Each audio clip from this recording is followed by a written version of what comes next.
পারলা? তুমি গত ঈদে আমার সাথে ডেট করলা আর এই ঈদে তুমি আরেকজনের সাথে সংসার করতেছো। তুমি এটা কেমনে করতে পারলা আমার সাথে? শোনো, যেদিন থেকে আমি দেখছি যে তুমি ব্রাজিল ফ্যান, সেদিন থেকেই তোমার উপর থেকে আমার মন উঠে গেছে। একজন ব্রাজিল ফ্যানের মনে কোনো আর্জেন্টিন ফ্যানের জায়গা হইতে পারে না, অন্তত আমার তো না। প্রেম ভালোবাসার সাথে খেলার কি সম্পর্ক? অবশ্যই সম্পর্ক আছে। তোমার হাতটা দাও, তোমাকে আমি বলতেছি। তোমার হাতে গ্লাভস কেন? আমার কাছে মনে হয় এই যে যারা ব্রাজিল করে না, তাদের মধ্যে ভাইরাস আছে। সেই ভাইরাস যখন তখন আমাকে অ্যাটাক করতে পারে, এই জন্য আমি সেফটি ইউজ করতেছি। হাত দাও, মুড পাকাও, রাগ করা যাবে না। তুমি তোমার জন্মের পর থেকে একবারও দেখছো ব্রাজিল বিশ্বকাপ নিছে? গত 24 বছরে ব্রাজিল কোনো বিশ্বকাপ জিতছে? এই কথা ঠিক না ঠিক? ঠিক। কি রাগ? তাছাড়া ব্রাজিল যখন লাস্ট বিশ্বকাপ জিতছিল তখন টিভিতে মানে বিটিভিতে আলিফ লায়লা চলতো। কথা ঠিক না ঠিক? ঠিক।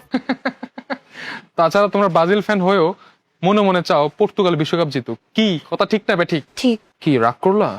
দুঃখের এবং আনন্দের কথা কি বলবো, নেইমারকে নেওয়াতে তোমরা অনেক বেশি খুশি, কিন্তু সেই নেইমার প্রথম ম্যাচেই যে মাঠে গড়াগড়ি খেতে পারে সে কথা কি তুমি জানো? কি কথা ঠিক না ঠিক? কি রাগ করলা? হ্যাঁ, এখন আমি অনেক বেশি রাগ করতেছি। আমার অনেক রাগ উঠতেছে।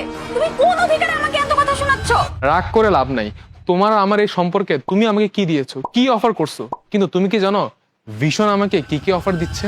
Dhaka to USA, USA to ঢাকার এয়ার টিকিট, আরো পাইতে পারি প্রোটনের স্মার্টফোন, আরো পাইতে পারি এসি, আরো পাইতে পারি ওয়াশিং মেশিন। তোমার মন অনেক ছোট, কিন্তু ভিশনের মন আর ভিশনের টিভি দুটোই অনেক বড়, কারণ তাদের কাছে পাওয়া যাচ্ছে 85 ইঞ্চের টিভি। খালি অফার অফার আর অফার।